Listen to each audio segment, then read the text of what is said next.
So hello' everyone, আজিৰ এই ভিডিঅ'টোত আমি ক্লাছ 12 আছামিছৰ মূল্যবোধ শিক্ষা এইটো চেপ্টাৰৰ আমি কুৱেশ্যন আনচাৰবোৰ ডিছকাছ কৰিম এইটো ভিডিঅ'ত। চ' তোমালোকে যদি আৰু আগৰ ভিডিঅ'বোৰ চোৱা নাই তেনেহ'লে আগৰ ভিডিঅ'বোৰ চাই ল'বা। তাতে মই তোমালোকৰ যিবিলাক চেপ্টাৰ্ছ আছে গোটেইখিনি মই আলোচনা কৰিছোঁ। এইটো ভিডিঅ'ত মই মূল্যবোধ শিক্ষা আলোচনা কৰিম। তোমালোকৰ যদি বাকীবিলাক চেপ্টাৰৰ কুৱেশ্যন আনচাৰ লাগে তেনেহ'লে তোমালোক মোৰ প্লেলিষ্ট চেক কৰিবা, তাতে গোটেইবিলাক চেপ্টাৰ্ছ আপলোড কৰা আছে। তো এতিয়া কথা হ'ল এইটো চেপ্টাৰৰ কুৱেশ্যন আনচাৰবোৰ এতিয়া বলা আমি ৰেডি কৰোঁ। সো স্টাৰ্ট কৰো। ক নম্বৰত আছে অতি চমু প্ৰশ্ন। 1 নম্বৰ চোৱা, এইটো বহুতো প্ৰি বৰ্ডত অহা দেখা যায় কুৱেশ্যনটো। ভাৰতবৰ্ষৰ প্ৰাচীন শিক্ষা ব্যৱস্থাৰ মূল আধাৰ কি আছিল? ইয়াৰ উত্তৰটো হ'ব মূল্যবোধ শিক্ষা আছিল। ঠিক আছে। তাৰপিছত 2 নম্বৰ কুৱেশ্যন চোৱা। 2 নম্বৰ যেটো কুৱেশ্যন আছে, প্ৰথম অৱস্থাত মূল্য শব্দটো কি উদ্দেশ্যত ব্যৱহাৰ কৰা হৈছিল? এইটো উত্তৰ হ'ব অৰ্থনৈতিক উদ্দেশ্যত ব্যৱহাৰ কৰা হৈছিল। তাৰপিছত 3 নম্বৰ কুৱেশ্যনটো হ'ল 3 নম্বৰ কুৱেশ্যনটো 2024 চনত আহিছিল। নৈতিক শব্দটোৰ ইংৰাজী প্ৰতিশব্দ মৰেল শব্দটোৰ উৎপত্তি কোন ভাষাৰ পৰা হৈছে? এইটো উত্তৰটো হ'ব লেটিন ভাষাৰ মৰিচ শব্দৰ পৰা হৈছে। তাৰপিছত 4 নম্বৰ কুৱেশ্যনটো চোৱা, মহৰ্ষি টলষ্টয়ৰ মতে সৌন্দৰ্যবোধ কি? এইটো 2024 চনত আহিছিলে কুৱেশ্যনটো। ইয়াৰ উত্তৰটো হ'ব মহৰ্ষি টলষ্টয়ৰ মতে সৌন্দৰ্যবোধ বস্তুনিষ্ঠ নহয়, ই ব্যক্তিনিষ্ঠহে। অৰ্থাৎ সৌন্দৰ্যবোধ নিৰ্ভৰ কৰে ব্যক্তিৰ নিজস্ব গ্ৰহণযোগ্য ক্ষমতাৰ ওপৰত। ঠিক আছে। তাৰপিছত এতিয়া 5 নম্বৰ কুৱেশ্যনটো চোৱা। 5 নম্বৰ কুৱেশ্যনটো হ'ল ৰাষ্ট্ৰীয় শিক্ষা আৰু গৱেষণা শিক্ষণ পৰিষদে কিমানটা মূল্যবোধ চিনাক্ত কৰিছে? এইটো বহুতো প্ৰি বৰ্ডত অহা এই কুৱেশ্যনটো বহুতো প্ৰি বৰ্ডত অহা দেখা যায়। ইয়াৰ উত্তৰটো তোমালোকে এনেকুৱাকৈ লিখিবা, 84টা মূল্যবোধ চিনাক্ত কৰিছে। এতিয়া আমি খ নম্বৰ ডিছকাশ্যন কৰিম চমু প্ৰশ্নবিলাক। এইবিলাক 2 মাৰ্কছৰ হয়। সো 1 নম্বৰ কুৱেশ্যনটো চোৱা, আদৰ্শবাদী দাৰ্শনিকসকলৰ মতে মূল্যবোধ কেইটা আৰু কি কি? ইয়াৰ উত্তৰটো তোমালোকে এনেকুৱাকৈ লিখিবা, আদৰ্শবাদী দাৰ্শনিকসকলৰ মতে মূল্যবোধ 3টা আৰু সেইকেইটা হ'ল সত্যম, শিৱম আৰু সুন্দৰম।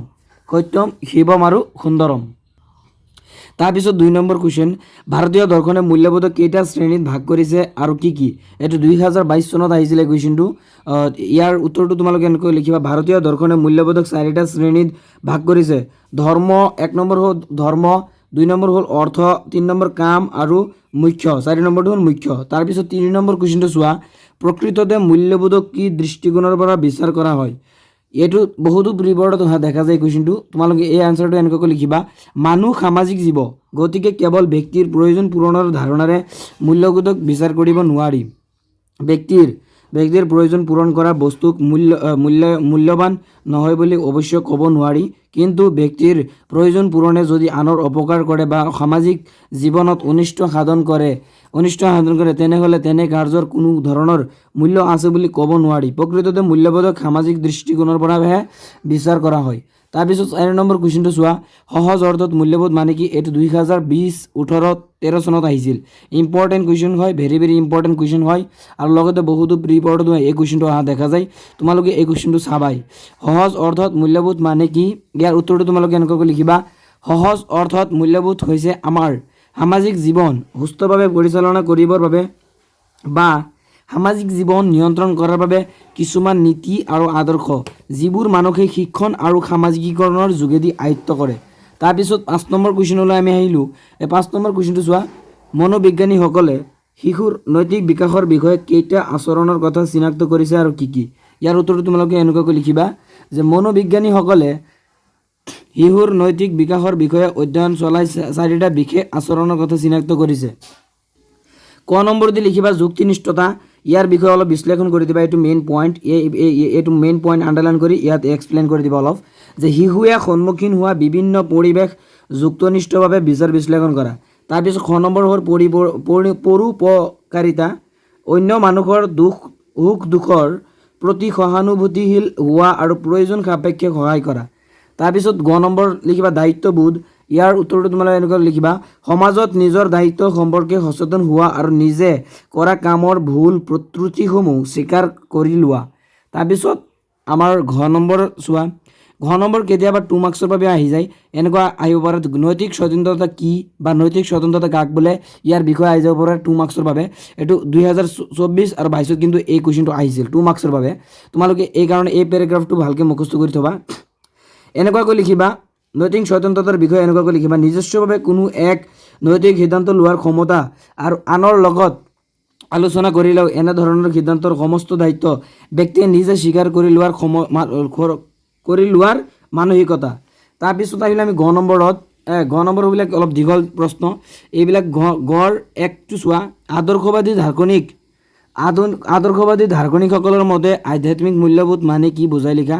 এইটো 2023 আৰু 2026 আহিছিল আৰু বহুতো প্ৰিবৰ্ডত অহা দেখা যায়। ইম্পৰ্টেণ্ট কুৱেশ্যন 26 চনত আহি গৈছিল এইটো।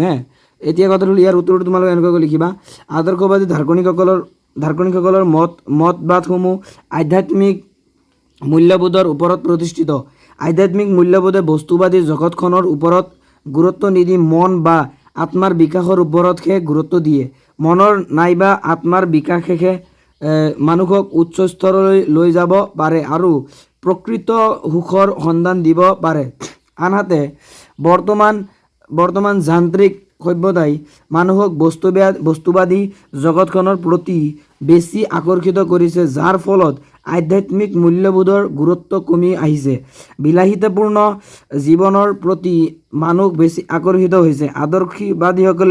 আদৰ্শবাদীসকলে ভাবে যে আধ্যাত্মিক মূল্যবোধৰ অভাৱৰ বাবেই আজিৰ সমাজখন হৈ পৰিছে বিশৃংখল, দুৰ্নীতিপৰায়ণ আৰু অনৈতিক। আধ্যাত্মিক মূল্যবোধৰ বিকাশ হ'ব যেতিয়া মানুহে মানুহক ভাল পাবলৈ শিকিব, সহযোগিতা, অহিংসা ভাৱ, ভক্তি, সংযম, উদাৰতা আদি বৃদ্ধি হ'ব।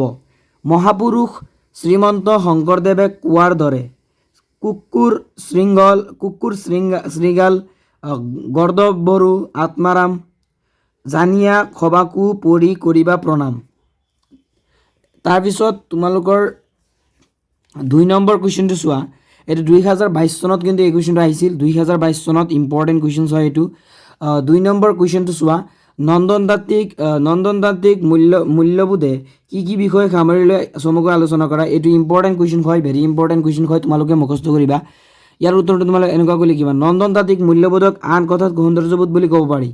কিছুমান পণ্ডিতে মত প্ৰকাশ কৰে যে নন্দনতান্ত্ৰিক মূল্যবোধ কেৱল ইন্দ্ৰিয়গ্ৰাহ্য বস্তুৰ ক্ষেত্ৰত তাক প্ৰয়োগ কৰিব নোৱাৰি, কিন্তু মানুহে সকলো ধৰণৰ ভাল কাম বা ঘটনা বা ধাৰণাক মূল্য দিয়ে। সেইবাবে এইবোৰৰ নান্দনিক মূল্যবোধ বিচাৰি পোৱা যায়। মানৱ জীৱনৰ 3টা মূল মূল্যবোধ হৈছে সত্য, শিৱ আৰু সুন্দৰ। এই সুন্দৰৰ মূল্যবোধেই হৈছে নন্দনতান্ত্ৰিক মূল্যবোধ। নন্দনতান্ত্ৰিক সৌন্দৰ্যই মানুহক শান্তি প্ৰদান কৰে আৰু জীৱনটো সুন্দৰ কৰি তোলে। জীৱন্ত বা জড় সকলো বস্তুৰে নন্দনতান্ত্ৰিক মূল্যায়ন হ'ব পাৰে। মানুহৰ সকলো কাৰ্য একেটা চকুৰে চালেও মনোযোগৰ বেলেগ বেলেগ বিন্দুৰ পৰা বেলেগ বেলেগ পৰ্যায়ত মূল্যায়ন কৰা হয়। গতিকে মনোযোগই হৈছে নন্দনতান্ত্ৰিক মূল্যবোধৰ চাবিকাঠি। এইটো 2023 চনতো এই কুৱেশ্যনটো আহিছিল। 23 চনত এই কুৱেশ্যনটো আহিছিল যে কি নন্দনতান্ত্ৰিক মূল্যবোধৰ চাবিকাঠি কি। শ্বৰ্ট কুৱেশ্যন আহিছিল 1 মাৰ্কছৰ বাবে যে নন্দনতান্ত্ৰিক মূল্যবোধৰ চাবিকাঠি কি।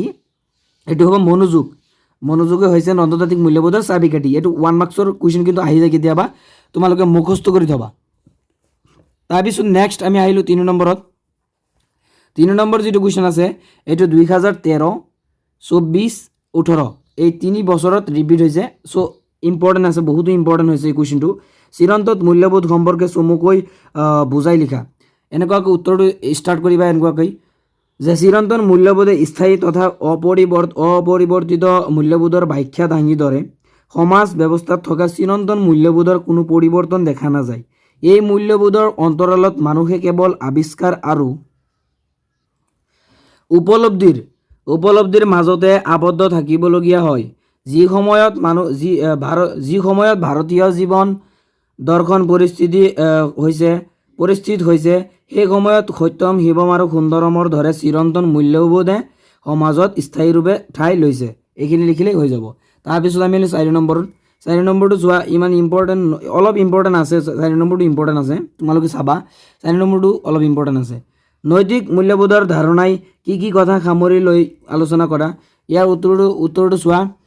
নৈতিক শব্দটোৰ ইংৰাজী প্ৰতিশব্দ মৰেল শব্দটোৰ উৎপত্তি হৈছে লেটিন ভাষাৰ মৰিছ শব্দটোৰ পৰা, যাৰ অৰ্থ হৈছে আচাৰ ব্যৱহাৰ আৰু লোকাচাৰ। নৈতিকতাৰ লগত সামাজিক নীতি নিয়ম আৰু আদৰ্শ জড়িত হৈ থাকে। মানুহে জন্ম লাভ কৰিয়ে সামাজিক ধাৰণাসমূহ আয়ত্ত নকৰে। ক্ৰমে সামাজিক সংস্পৰ্শলৈ অহাৰ পিছত পৰিৱেশ আৰু শিক্ষাৰ দ্বাৰা প্ৰভাৱিত হৈ সামাজিক নীতি নিয়মসমূহ আয়ত্ত কৰে। কেৱল জন্মগত প্ৰবৃত্তিসমূহে মানুহক সামাজিক জীৱ হিচাপে গঢ়ি তুলিব নোৱাৰে। জন্মগত প্ৰবৃত্তিসমূহৰ সংশোধনৰো প্ৰয়োজন হয়। তাৰ বাবে মানুহক লাগে উচ্চ মূল্যবোধ, উচ্চ আদৰ্শ আৰু মনোভাৱ। মুঠতে ক'বলৈ গ'লে নৈতিকতাই সমাজৰ ৰীতি নীতি মানি চলাটো বুজায়, অৰ্থাৎ সামাজিক নীতি নিয়ম মানি চলাটোৱেই হৈছে নৈতিক মূল্যবোধ। এইখিনি লিখিলে কমপ্লিট হৈ যাব। তাৰপিছত আমি নেক্সট কুৱেশ্যনলৈ আহিলোঁ। এইটো হ'ল 5 নম্বৰ কুৱেশ্যন, মূল্যবোধ সম্পৰ্কে তোমাৰ কি ধাৰণা তাক চমুকৈ ব্যক্ত কৰা। ইয়াৰ উত্তৰটো তোমালোকে এনেকৈ লিখিবা, ইমান ইম্পৰ্টেণ্ট নহয় এইটো, তথাপি শিকি থৈ দিয়া। মূল্যবোধৰ ধাৰণা মানুহৰ কৰ্ম আৰু চিন্তাৰ লগত ইমান গভীৰ আৰু বিস্তৃতভাৱে জড়িত হৈ আছে যে ইয়াৰ ব্যাখ্যা আগবঢ়োৱাটো যথেষ্ট কঠিন। ই হৈছে মানুহৰ জীৱনৰ কিছুমান নিৰ্দেশিকা নীতি, যিবোৰ মানুহৰ দৈহিক মানসিক উন্নতি তথা সমাজৰ কল্যাণৰ বাবে হিতকৰ। সমাজত প্ৰচলিত ধৰ্মীয় বিশ্বাস, জীৱন দৰ্শন, নৈতিক কল্যাণৰ আদৰ্শ, ৰাজনীতিক আদৰ্শ, আচাৰ ব্যৱহাৰ, দৈনন্দিন জীৱনৰ কাৰ্যাৱলী, এই সকলোবোৰ মূল্যবোধে সামৰি লয়। মুঠতে মূল্যবোধ বুলিলে আমি এক উচ্চ আদৰ্শাত্মক জীৱন প্ৰণালীক বুজোঁ, যিয়ে সামাজিক ন্যায়, সহযোগিতা, পৰোপকাৰ, অহিংসা, সমতা আৰু সততা আদি গুণবোৰ বজাই ৰাখি শান্তিপূৰ্ণ জীৱন যাপন কৰিবলৈ শিকায়। তাৰপিছত আৰু এটা কুৱেশ্যন আছে, 15 আৰু 16 চনত আহিছিল 2 মাৰ্কছৰ বাবে। এইটো এটা ইম্পৰ্টেণ্ট কুৱেশ্যন হয়। ৰাষ্ট্ৰীয় শিক্ষা আৰু গৱেষণা শিক্ষণ পৰিষদে উল্লেখ কৰা 10টা মূল্যবোধ কি কি? 10টা মূল্যবোধ কি কি? ইয়াৰ উত্তৰটো তোমালোকে এনেকুৱাকৈ লিখিবা, ৰাষ্ট্ৰীয় শিক্ষা আৰু গৱেষণা পৰিষদে উল্লেখ কৰা 10টা মূল্যবোধ হ'ল সংযম, সহানুভূতি, সহযোগিতা, অন্য সংস্কৃতিৰ প্ৰতি শ্ৰদ্ধা, পৰিষ্কাৰ পৰিচ্ছন্নতা, নম্ৰতা, মানৱতাবোধ, অহিংসা, দেশপ্ৰেম আৰু সামাজিক দায়িত্ববোধ। চ' এইখিনিয়ে আছিল আমাৰ মূল্যবোধ শিক্ষাৰ কুৱেশ্যন এনচাৰবিলাক। এইখিনি পঢ়িলে তোমালোকৰ আৰু বাকী পঢ়িব নালাগে। এইখিনি পঢ়াই তোমালোকে ইম্পৰ্টেণ্ট, তোমালোকৰ ফাইনেলত আহিব।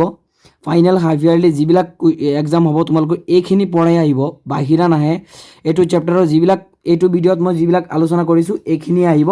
তোমালোকে এইখিনি গোটেইখিনি ভালকৈ মুখস্থ কৰিবা, তেতিয়াহ'লে তোমালোকে পাই যাবা। এতিয়া কথাটো হ'ল কি, তোমালোকৰ যদি চেনেললৈ নতুন আহিছে চেনেলটো ছাবস্ক্ৰাইব কৰি দিবা। চ' এইখিনিয়ে আছিল। থেংকছ ফৰ ৱাচিং।